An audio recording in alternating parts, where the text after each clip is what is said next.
Quem são os filhos de Deus e os filhos dos homens lá em Gênesis 6, né? Tá aqui a pergunta sobre se os filhos de Deus seriam filhos que Adão e Eva tiveram antes da queda.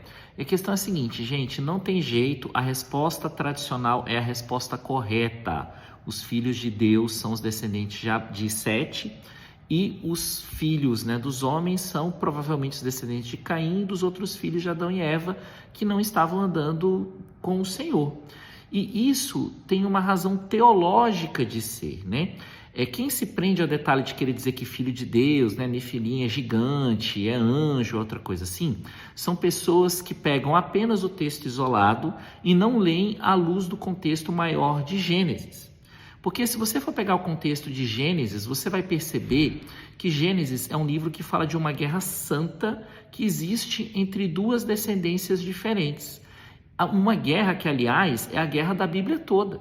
É a guerra entre a descendência da mulher e a descendência da serpente, que estão em eterna inimizade até o momento em que a descendência da mulher, que é a descendência dos eleitos, a descendência dos que estão em Jesus, vai prevalecer e a descendência da serpente será eliminada, será lançada no inferno para o tormento eterno. Gênesis o tempo todo coloca genealogia e vai contrastando genealogia, uma genealogia boa com uma genealogia ruim. Então você tem os descendentes de Caim, os descendentes de Sete. Aí depois você tem a descendência de Sem, a descendência de Jafé, que é neutra, mas está mais para o lado bom, do lado de Sem, e a descendência de Cão, de onde vem Canaã. Aí você tem depois a descendência de Isaac, a descendência de Ismael, a descendência de Esaú e a descendência de Jacó, e a briga de José com os irmãos dele. E o tempo todo você vai vendo em Gênesis essa tensão entre aqueles que seguem a Deus e aqueles que não seguem a Deus, entre essas duas sementes, essas duas descendências que vão brigando. E os filhos de Deus se casarem com as filhas dos homens é o quê? É o apaziguamento dessa guerra por meio do casamento misto, por meio da mistura entre duas descendências que não deviam se misturar. E por que elas não deveriam se misturar? Porque quando o filho de Deus se casa com as filhas dos homens, quando os descendentes da aliança se casam com aqueles que não seguem a Deus, o que acontece é que eles se desviam. Eles deixam de ser filhos de Deus para ser filhos dos homens. Eles deixam de ser descendência da mulher para ser descendência da serpente.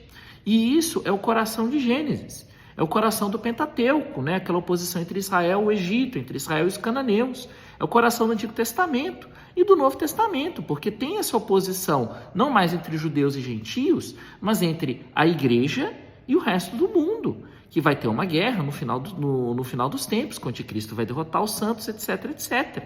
Então, não tem jeito, os filhos de Deus, os filhos dos homens, Gênesis, né, sim a descendência de Sete, e é isso. Tem um motivo teológico para ser. Não procure uma explicação fantástica, nova, mitológica, anjo, gigante, etc, etc. Isso é bobagem. Se for isso, você pegou a teologia de Gênesis e jogou no lixo. Então, sim, a resposta tradicional é a correta.